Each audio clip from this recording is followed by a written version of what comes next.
It sounds simple, just power your business with 100% renewable energy, but the detail that goes in and the industry expertise that's required to really understand not just how much energy you're consuming across different parts of your business, but also what's the best, most cost-effective way to drive new wind and solar to the grids around the world. It's complicated, and not everybody has the opportunity to build an internal team of energy experts. And it really comes back to the opportunity to partner.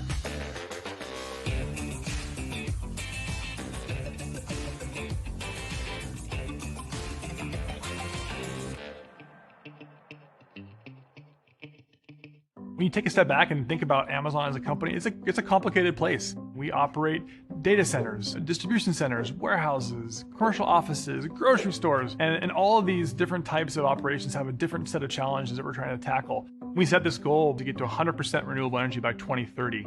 We started off with questions like, hey, how much energy did we use in India last year, or last month, or yesterday?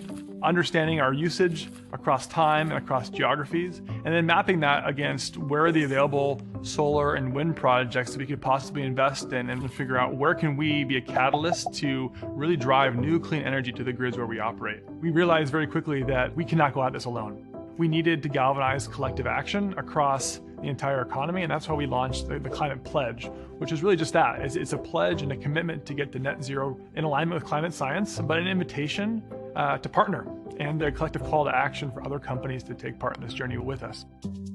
So when we set out our second headquarters location in Arlington, Virginia, we tried to think about how are we going to power this new campus with 100% renewable energy. We got to know Arlington County and realized they also had a commitment to power their government buildings as well as the entire community with 100% renewable energy over time. So that instant partnership allowed us to come together and say, what are some cool options that we can explore together to bring new renewable energy to Arlington? We took a step back to evaluate how much power will this campus consume, how much power will our local Whole Foods stores or our distribution center stores consume. We were able to add that all up and then talk to the county to ask them the exact same questions. How much power do you need to achieve your clean energy goals? And so we combined those numbers and really came to Dominion, the local utility provider, with the need of basically a 120 megawatt solar farm would meet all of our needs. We were able to strike an agreement that would allow us to bring that 120 megawatt solar farm online that would eventually feed the grids that feed government buildings, Amazon stores, as well as our new campus in Arlington. When we started our journey, we were at 42% renewable energy in 2019. And fast forward to today, we're powered by 85% renewable energy across the world. We have a chance to really accelerate that commitment to get to 100% renewable energy from 2030 down to 2025. We have more work to do.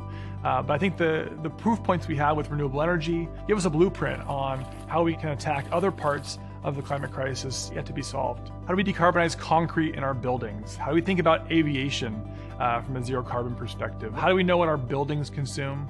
How do we know where we need to get to hit our goals? Amazon wants to get to net zero because we don't have an option.